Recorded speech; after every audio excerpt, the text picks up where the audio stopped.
पूर्णात् पूर्णमुदच्यते पूर्णस्य पूर्णमादाय पूर्णमेवावशिष्यते.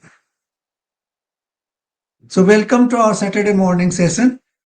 Sorry we missed it last time because I was traveling for some wedding. But now we shall continue on our journey of chapter 18. Before we take up verse number 50 onwards, we have an important question from Tarun. So we will take up that question and then we will move forward. The question is like this. हर इंसान को अपने प्राकृतिक स्वभाव से ही कर्म करने चाहिए, पर अगर किसी का स्वभाव उग्र है तो वह उग्र स्वभाव से कैसे अपने कर्मों को अच्छा करेगा? उसे अपने स्वभाव को बदलना ही होगा. दूसरा प्रश्न है इनका, सांख्य योग द्वारा परम निष्कर्म सिद्धि को प्राप्त होता है. यहां सांख्य योग से निष्कर्म को स्पष्ट करें. Now, there are two things here. The reference here is to स्वधर्म, जो आपके नियत कर्म है. The niyat karma have been decided based on four varnas: Brahman, Kshatriya, Vaishya and Sudra. Because they have different type of qualities, their capabilities are different, and therefore their niyat karma is different. Like Brahman is interested in intellectual pursuit. He knows Shastras, he can debate, he can discuss, he can impart knowledge, he can teach, he can do research. So that is the quality of Brahman. Kshatriya is the person who is very powerful, strong, good leadership qualities. He can lead the society, he can lead a community. He can actually set certain objectives for the nation to follow. And then he can boldly, defend those objectives and carry it forward. Vaishya is the one who is engaged in agriculture, industries, productive activities, which are essential to provide employment, to provide necessities of life, to sustain human life. And then Sudras are the one remaining. So many activities have to be done by somebody. So those activities are done by Sudras.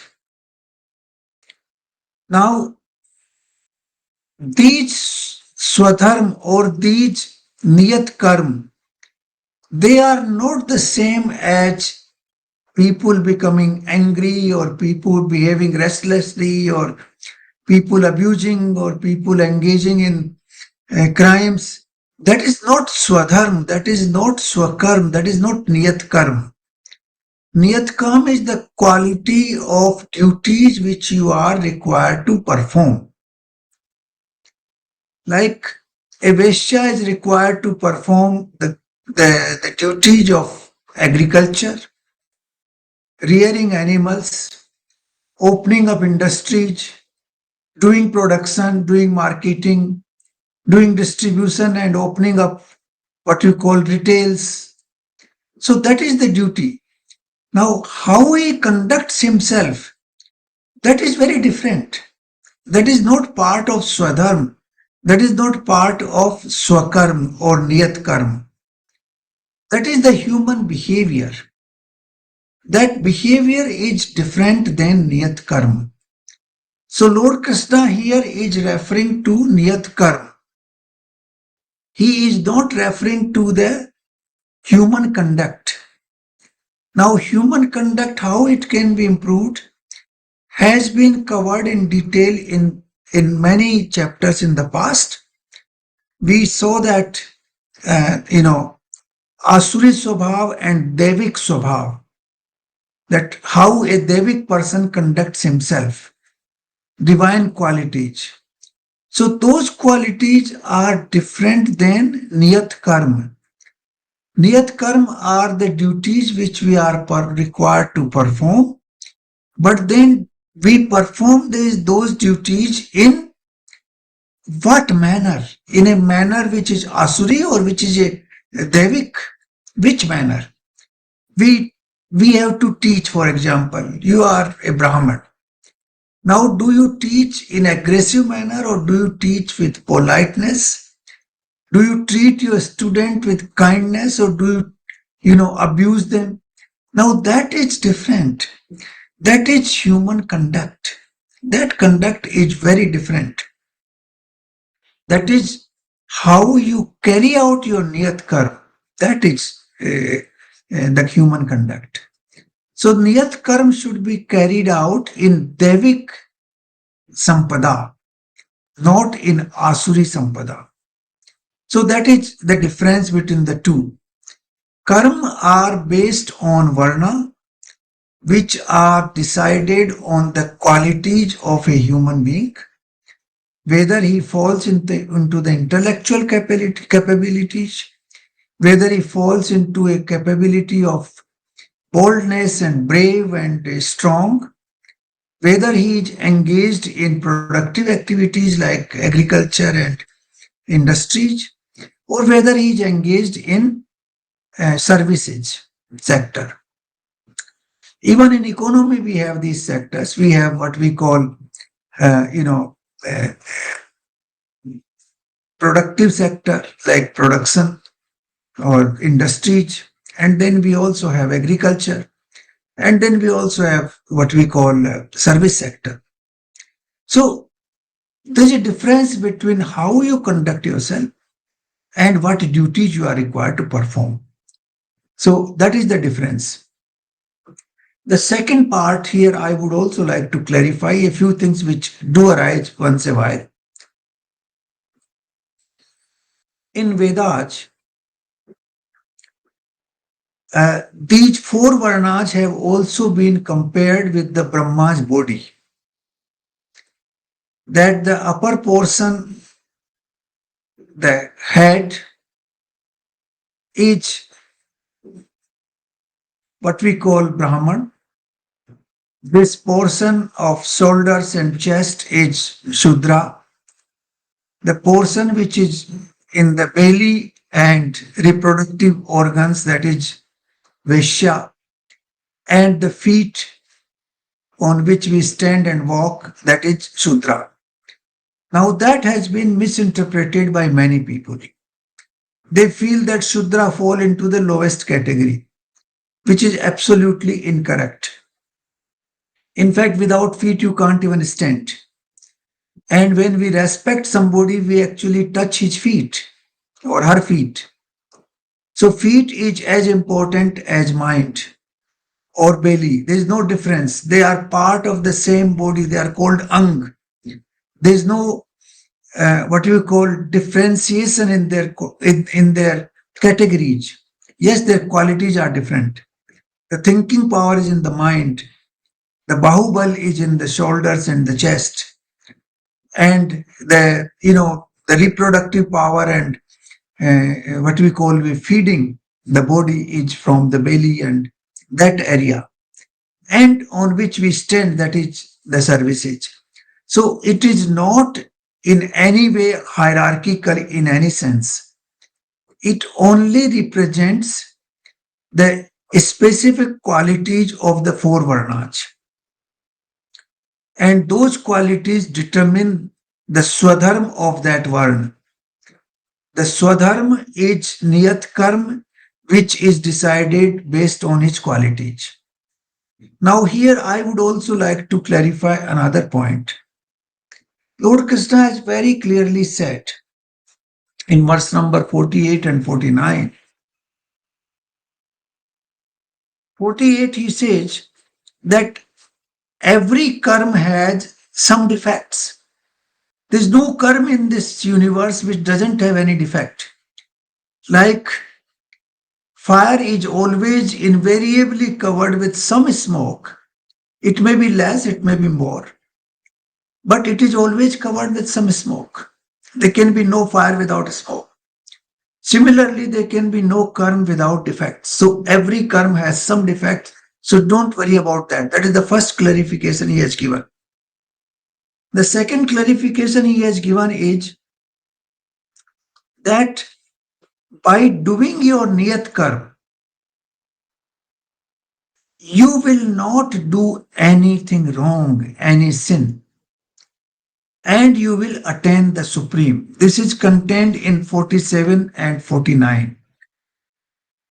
You attain niskarmta. Now, this is a very simple process. If we forget the rest of the Bhagavad Gita and we come only to this few verses here, it's very simple for us to decide. We should decide in which category, which varna we fall into. And then based on that, what should be my duties? That would be my swadharma or my niyat karma. I do those karmas without the feeling that I am the doer.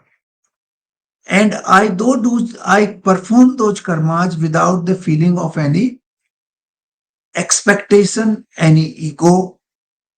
And, we are performing them in a natural process. Then you will attain the supreme. Now it is very simple, just very simple. Decide what you are supposed to do based on your varna.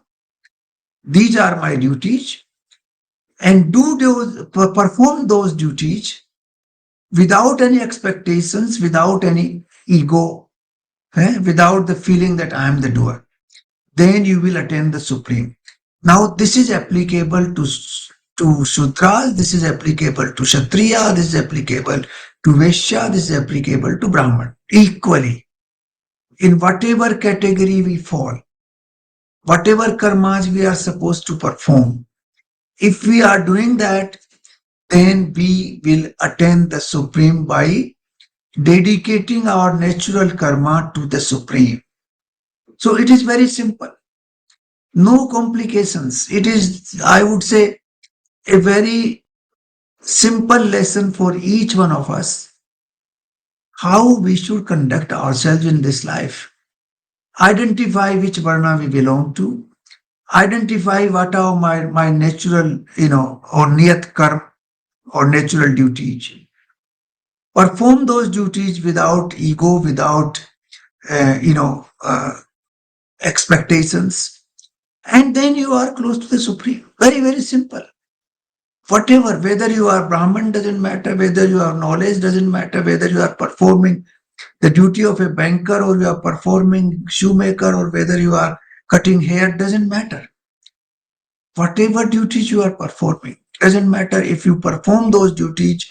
Even a person who is cutting hair, he has a hair salon, he performs his duty with all sincerity, without any ego, without any expectations.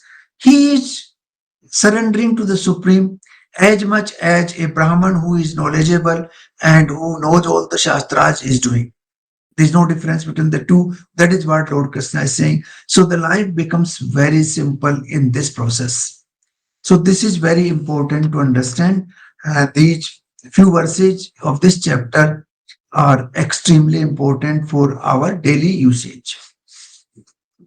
Now we will go to verse number 50.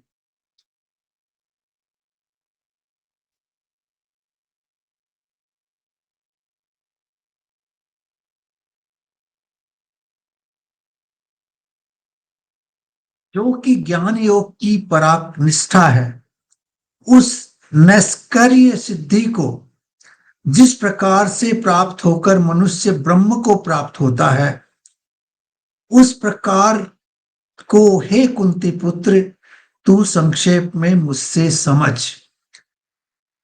Now, how do you attain neskarmya? Neskarmya, without you are not the doer. And therefore you are not producing a seed and you will not come back. So निष्कर्मता को कैसे आदमी प्राप्त होता है और उस ज्ञान की क्या पराकाष्ठा है. Now in the previous verses he was emphasizing on karma yoga. He was emphasizing that we should know where we stand, in which varna, what are our duties, and we perform those duties without expectation, without ego, without the feeling that I am the doer. That is what he said here. And if we do that, then we are reaching the supreme. That is what he said. Now he says even beyond that. He goes to a higher level, higher plane.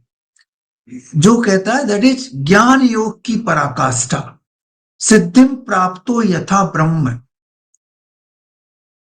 That how do you attain the Brahma with very high, qualities, where you reach the pinnacle of Jnana Yoga. How do you attain that? Now, Jnana Yoga he has explained in chapter 2 itself, but now he is explaining that you do these karmas, niyat karmas in simple way, and then you should do the rest. Actually, the rest will automatically follow in my view. And these three verses, 51, 52, and 353, they are extremely important here. And in my view, these three verses, the qualities mentioned here, will simply follow if we do our niyat karma without any expectation, without any ego, and without the feeling that I am the doer. Now, what are these qualities? We will take up these qualities one by one. Now, these qualities will automatically get into our personality, as Tarun was also asking, how do we get rid of, for example, somebody is angry, somebody is very rash in his behavior, his wordings are not so, kind and good. So how do you do that? Now, these things will happen if you follow a very simple lifestyle. If you do your karma dutifully, with all your dedication, without any ego, then this thing will follow automatically. Now, here we'll take one by one. Buddhaya Visuddhaya Yukto. Buddhaya Visuddhaya Yukto. That is the first quality. That your buddhi will become Visuddh, clean. Yukt, that is Suddhi se Yukt, absolutely clean. Like when you clean the mirror, you see a very clear image.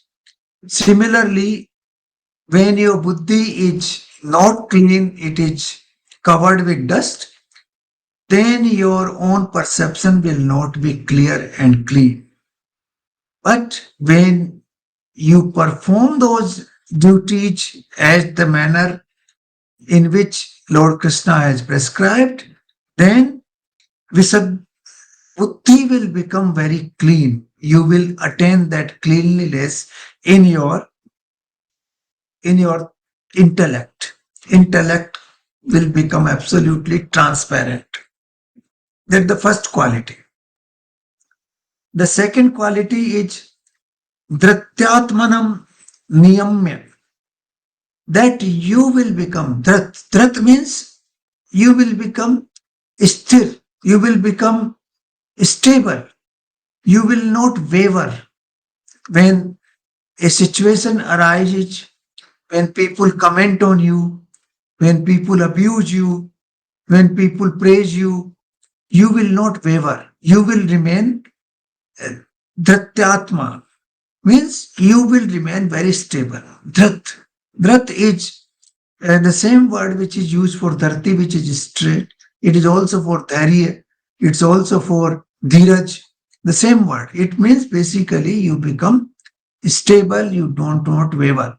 So the first quality is that your intellect becomes pure, transparent. The second is that you become stable. You do not waver. You are absolutely firm in a particular situation. Then Sabdadin Visyasang. Sabd, there are five Visyas. Sabd, Spars, Roop, Rang, Gandh. Now, Shabd is the quality of Akash, which is related to our sense of hearing. Then Spars is the quality of air, which is related to our sense of skin, touch. Then Roop is the quality of uh, basically of the Agni through which you see, and that is linked to our eyesight, the sense of sight. Then we have the quality of smell, that is Gandh. That quality is linked to earth, and that is linked to our nostrils. So that is Gandh. And then we have, you know, the quality of water, which is linked to the taste, and that is linked to our tongue. So these sabdadi visyans, these five visay, why they call them visay? Because they are the one which poison our body. These five things, they actually contaminate the body. That is why they are called visay. Wish, they poison. We get this wish through our hearing, through our eyes, through our nostrils, through our taste, and then we get addicted to them. So that addiction is actually the poison. Either we get addicted or we start hating them, hatred. So because of that, they poison our body. That is why they are called visay. The word visay comes from wish. Wish means to poison, and these visay, if you are not attached to those vishay, then there's no problem. But if you are attached or if you are detesting them, then you are poisoning yourself. So that is why they are called vishay. So these five vishay, which are linked to our five sense of perception, they should be left aside. We should not get attached to them, nor should we get detached to them, detest them. If somebody says praise for you, you don't, get wavering. You should not waver because of that. You will become delighted, happy. And if somebody abuses you, then you become very angry, upset. So that should not happen because of the Vishay. Vishay should not be able to waver your personality. That dharya which he's talking about in the previous uh, part of this verse, that should not be disturbed by these five vishayas. Rag, dves, yukta shacha. Now, rag and dves, that is what liking and disliking. Dves is detest, and rag is the taste or liking. Now, these five senses poison our body through rag and dves. So, this should be kept aside. That is what Lord Krishna is saying. And this would be kept aside if you perform your duties, your prescribed duties, in simple way, without ego and without expectation, without the feeling of that I am the doer. Then all these things will automatically follow in your personality. Your intellect will become pure. You will become very stable in your personality. You will have that non-wavering attitude, and your five senses, which are linked to rag and dvesh, will not be able to waver you. That is what Lord Krishna is saying here, that if we follow those, then this Gyan Yog ki Parakasta, this higher level of knowledge, will stabilize your personality. And that higher level of knowledge is this: to begin with, a very transparent, non-contaminated intellect, then very stable personality which is not wavering with praise and criticism, and then all the five senses, they are not attached to the rag and dvesh, and therefore they are not poisoning your body. So this is the first part, verse number 51. Then the verse number 52. Vivikt sevi lagwashi. Now vivikt means that you should be able to live alone, on your own. Now, many people cannot live in their house alone. They have this, feeling that I should go out, I should go for travel, I should go in a social evening, I should go for this function, that function. They cannot sit quietly at home. Now that is that they cannot live with themselves. That is the problem.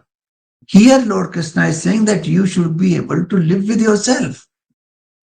You should be able to live in ekant, that you live with your own self.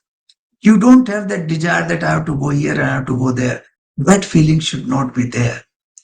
That if some if you have to go for a function, you go, doesn't matter. But if you don't have to go anywhere, then you intentionally, okay, let's go for you know this shopping or this sightseeing or this function, that function. That desire should not happen. You should be happy living with your own self. That is what the Krishna is saying here. And then you should eat. Sevi Lagwashi, that you should eat, but eat in moderation. Moderate eating is very, very important.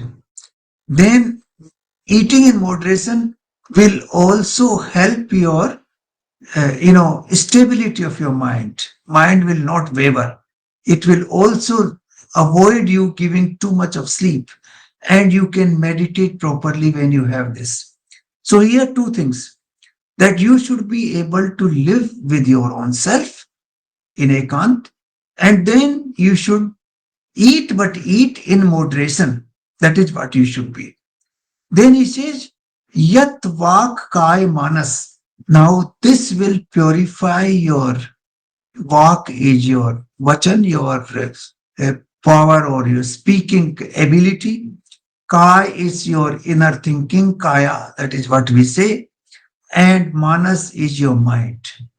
Now, if these three are purified, what you speak, what you think, and your inner self, if all the three are purified, then there's nothing else to be purified.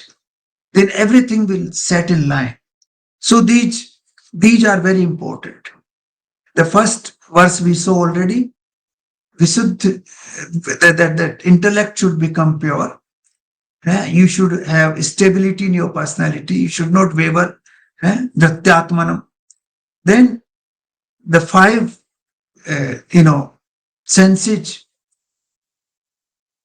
Sabdadin Vishayan, the Visayaj, five Visay, they should not be able to waver you through rag and dves.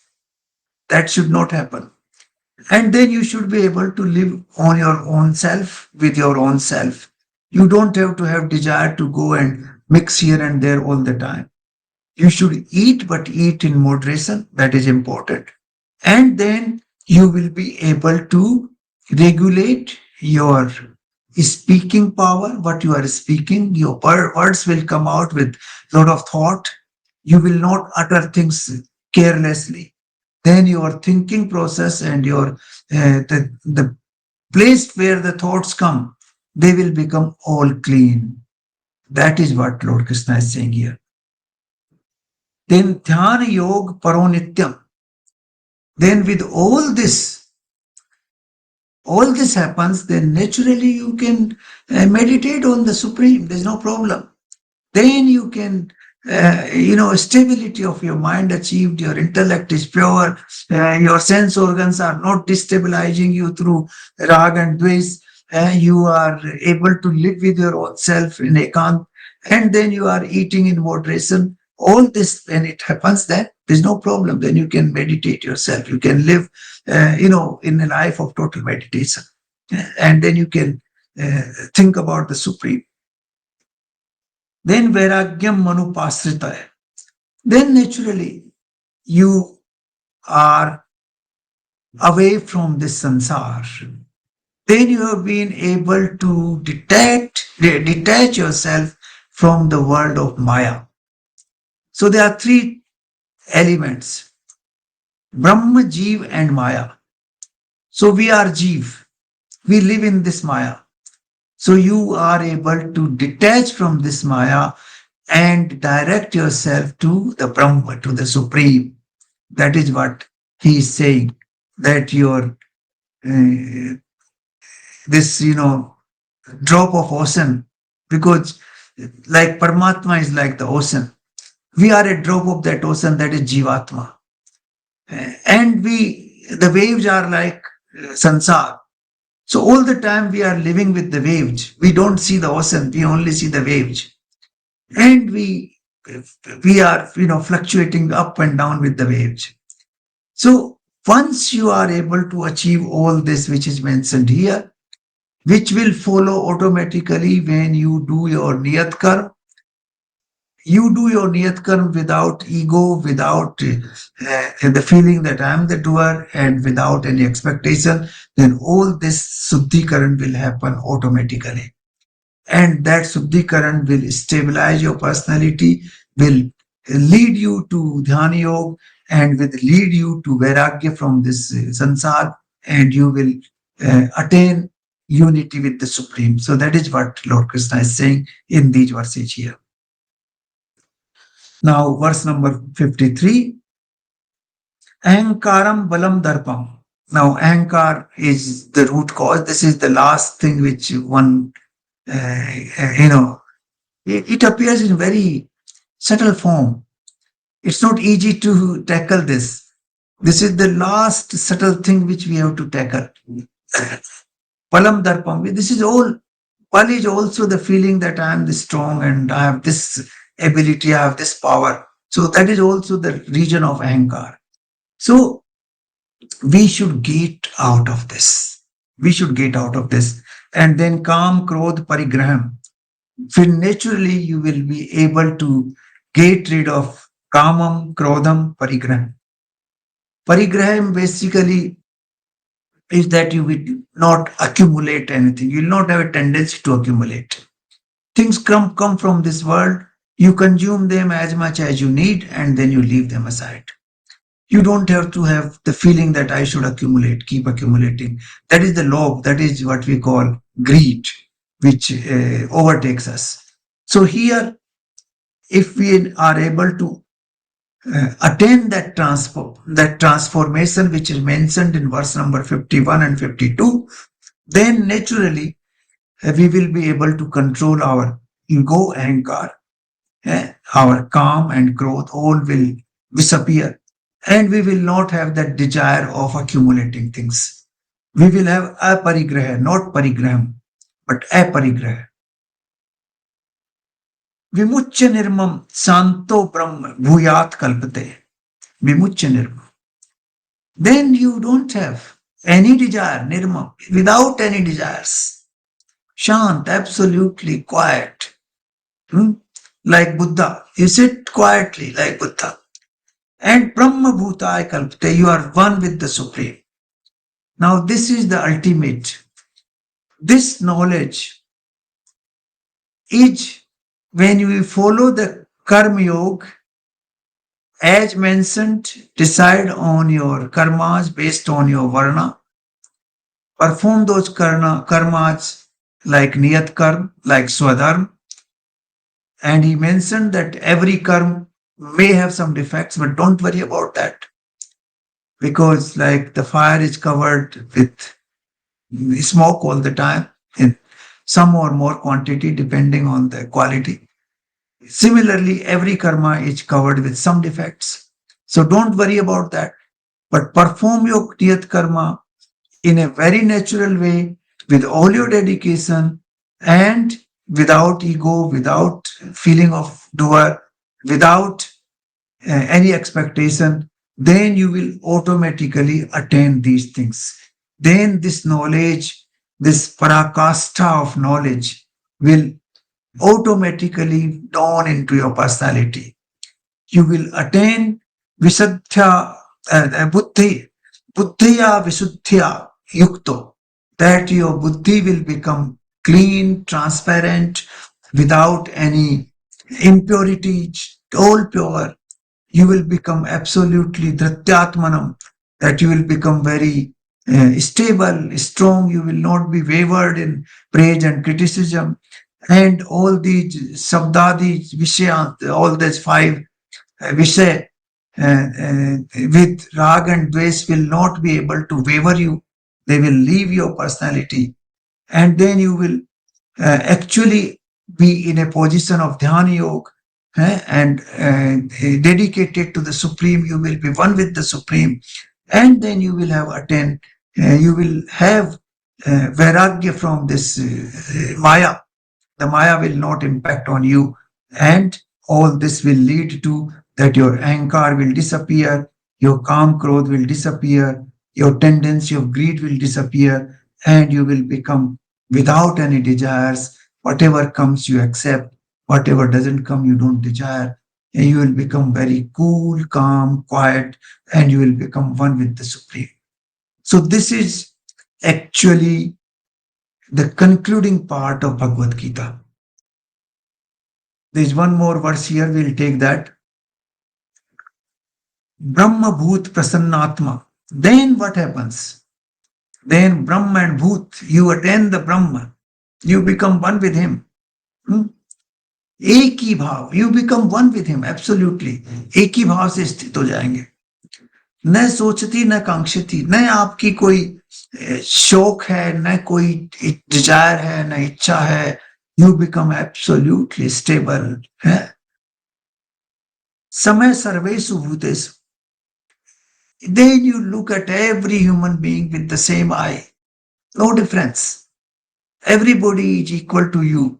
You see Paramatma pervading every single, entity in this universe. That's what you see that time.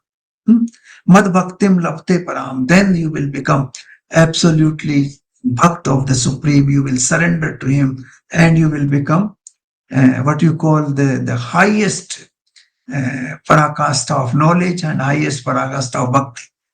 Now here there are three things in these few verses. Firstly, the karma siddhant, then comes jnana, and now he comes bhakti. He says once you are attained, then you also become I param bhakt. Mad bhaktim labte param, that you become my param bhakt. Param jnana, you get param jnana ki parakasta, and you get param bhakti. So all these three are in these 10-12 verses. This is actually the treasure trove of Bhagavad Gita in that sense. It's the gist or summary. Like in chapter 2, he talks about Jnana Yoga. Chapter 3, he talks about Karma Yoga in detail. But here in a few verses, he has explained you the gist of that Karma Yoga and the Jnana Yoga, and also the Bhakti Yoga, which he talked in chapter 12 earlier. So all that he is saying that once we are able to attain that, then we are one with the Supreme. We are अविचलित, हम विचलित नहीं होंगे. संसार से किसी चीज में, संसार की कोई भी चीज हमको विचलित नहीं कर पाएगी. हमारी बुद्धि जो है वो बिल्कुल विशुद्ध हो जाएगी. हमारी प्रकृति जो है वो बिल्कुल स्टेबल, दृढ़ हो जाएगी. धैर्य बिल्कुल स्टेबिलिटी की स्थिति में आ जाएगा, और आपकी इंद्रियां आपको इधर से उधर नहीं घुमाएंगी. आपका मन, काया और वचन बिल्कुल स्टेबल हो जाएंगे. And then you are one with the supreme. This is what lord Krishna is saying in these verses. He has concluded what you call the gist of what he conveyed earlier in the Bhagavad Gita. So we'll take the verse number 55, today, last verse for today. उस परा भक्ति के द्वारा वह मुझ परमात्मा को मैं जो हूं और जितना हूं ठीक वैसा का वैसा तत्व से जान लेता है, तथा उस भक्ति से मुझको तत्व से जानकर तत्काल ही मुझ में प्रविष्ट हो जाता है. So here in these two verses, in the second part of verse number 54 and this verse 55, he talks about bhakti. Bhakti actually comes after you have performed. The first part is the karma, the second part is jnana, and the third part is bhakti. The bhakti is actually the most difficult. It looks very simple. People say, oh, you sit down in the temple and you sit down with satsang and keep doing bhajans and all that, then you are bhakt. No, that is not true. Before bhakti, you have to purify yourself. The verse 51, 52, 53 will have to come into place before bhakti comes into place. Bhakti cannot be achieved without purification of, your body-mind complex. The intellect has to be purified. The mind has to be purified. Kaya has to be purified. Your shabd, your wordings have to be, balanced and simple. Your lifestyle should be very simple. You should be able to live all alone with yourself. You should eat in moderation. eh. You should be able to sit quietly without being bothered by anybody.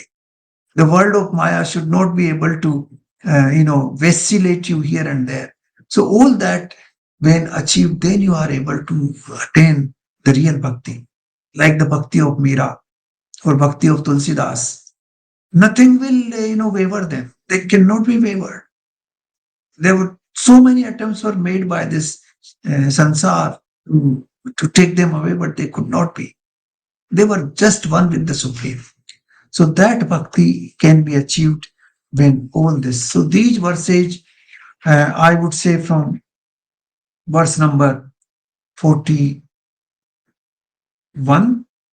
from 41 to 55, he covers everything. He has covered everything. He has covered Karma Yoga, he has covered Jnana Yoga, and he has covered Bhakti Yoga. And if we can uh, read these verses very carefully and imbibe some of the knowledge contained in there, then I think we can transform ourselves.